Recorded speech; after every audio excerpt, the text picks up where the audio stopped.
بسم اللہ الرحمن الرحیم۔ بیان کیا جاتا ہے کہ کسی گاؤں میں ایک صاحب کا اپنی بیوی سے جھگڑا ہو گیا۔ ابھی جھگڑا ختم نہیں ہوا تھا کہ اسی اثنا میں ان کے گھر مہمان آ گیا۔ خاوند نے اسے اپنی بیٹھک میں بٹھا دیا اور بیوی سے کہا کہ فلاں رشتہ دار مہمان آیا ہے، اس کے لیے کھانا بنا لو۔ وہ غصے میں تھی، کہنے لگی نہ تمہارے لیے کھانا ہے نہ تمہارے مہمان کے لیے۔ وہ بڑا پریشان ہوا کہ لڑائی تو ہماری اپنی ہے، اگر رشتہ دار کو اس بات کا پتہ چل گیا تو خواہ خاندان میں بات ہوگی اور خواری الگ سے ہوگی۔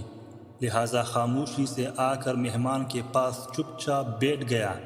اتنے میں اسے خیال آ گیا کہ چلو بیوی اگر روٹی نہیں پکاتی تو سامنے والے ہمارے ہمسائے بہت ہی اچھے لوگ ہیں، میں انہیں ایک مہمان کا کھانا پکانے کے لیے کہہ دیتا ہوں۔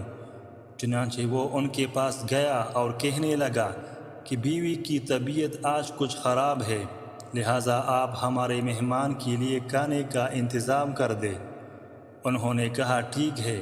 وہ مطمئن ہو کر مہمان کے پاس آ کر بیٹھ گیا کہ مہمان کو کم از کم کھانا تو مل جائے گا، جس سے میری عزت بھی بچ جائے گی۔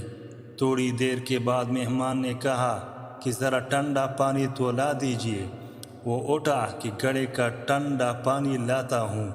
اندر گیا تو دیکھا کہ بیوی تو زاروں قطار رو رہی ہے۔ وہ بڑا حیران ہوا اور کہنے لگا کیا بات ہے؟ اس نے پہلے سے بھی زیادہ رونا شروع کر دیا۔ کہنے لگی بس مجھے معاف کر دے۔ اس کے خاوند نے کہا کہ بتاؤ تو صحیح، آخر تمہارے رونے کی وجہ کیا ہے؟ تم ایسے کیوں رو رہی ہو؟ بیوی نے کہا کہ پہلے مجھے معاف کر دے، پھر میں آپ کو اپنی بات سناؤں گی۔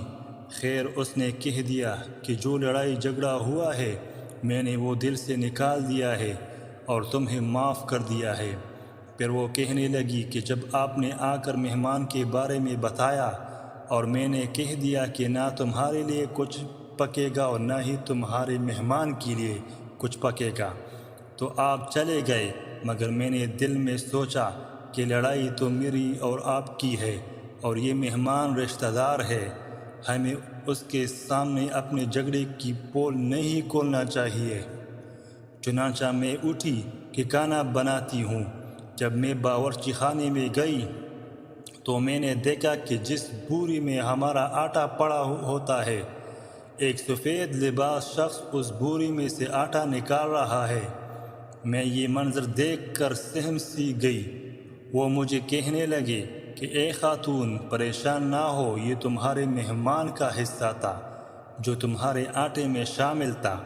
اب چونکہ یہ ہمسائے کے گھر میں پکنا ہے، اس لیے وہی آٹا لینے کے لیے میں یہاں آیا ہوں۔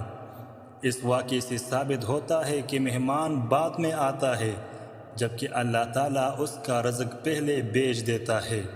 یہ واقعہ کتاب خطبات فقیر سے ماخوذ کیا گیا۔ اس ویڈیو کو لائک کریں اور چینل کو سبسکرائب کریں۔ شکریہ۔